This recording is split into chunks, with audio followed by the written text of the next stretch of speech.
చార్మినార్ హైదరాబాదులోని ఒక ప్రముఖ కట్టడమైన చార్మినార్ కేవలం ఆ నగరానికే కాక మొత్తం భారతదేశానికి గర్వకారణం.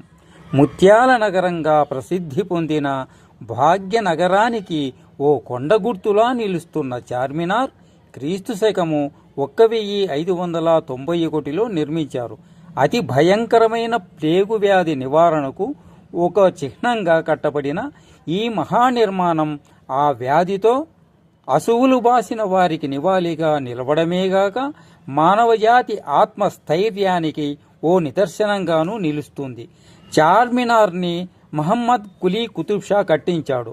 అతను తన రాజధానిని గోల్కొండ నుంచి హైదరాబాద్ అనగా భాగ్యనగరానికి మార్చిన కొంతకాలానికి దీని నిర్మాణం చేపట్టారు. ఇప్పుడు హైదరాబాద్ విస్తరించింది.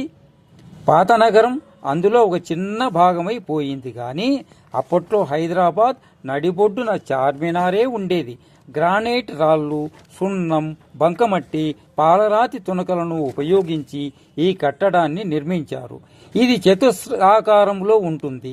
ఘనాకృతిలో ఉండే ఈ ప్రధాన కట్టడం పైన 4 మూలల్లోనూ ఓ 4 పొడవైన మినార్లు ఉంటాయి. నేల నుంచి మినార్పై కొనదాకా మొత్తం 48.7 మీటర్ల ఎత్తు ఉంటుంది. చార్మినార్లో ప్రతి వైపున ఉన్న భాగము 20 మీటర్ల పొడవు ఉంటుంది. ప్రతి వైపున 11 మీటర్ల వెడల్పుతో ఉండే ఓ పెద్ద కమాను ఉంటుంది. ఈ కమానుకు చెందిన అత్యున్నత ప్రదేశం నేల నుంచి 20 మీటర్ల ఎత్తులో ఉంటుంది. చార్మినార్ ప్రతి మినార్లోనూ మొత్తం 4 అంతస్తులు ఉంటాయి. ప్రతి అంతస్తు చివర కమానులతో కూడిన నిర్మాణం ఉంటుంది. మినార్ పైకి చేరుకునేందుకు గాను 149 నర్పిలాకారపు మెట్లున్నాయి.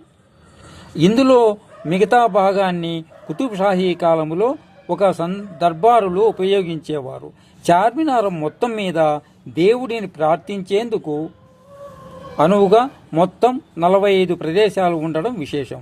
ఇకపోతే మొదటి అంతస్తు పైన ఉన్న బాల్కనీ నుంచి చూస్తే చుట్టూ ఉన్న నగరం ఎంతో అందంగా దర్శనమిస్తుంది. చార్మినార్ ఒక అద్భుతమైన ప్రముఖమైన కట్టడం చార్మినార్.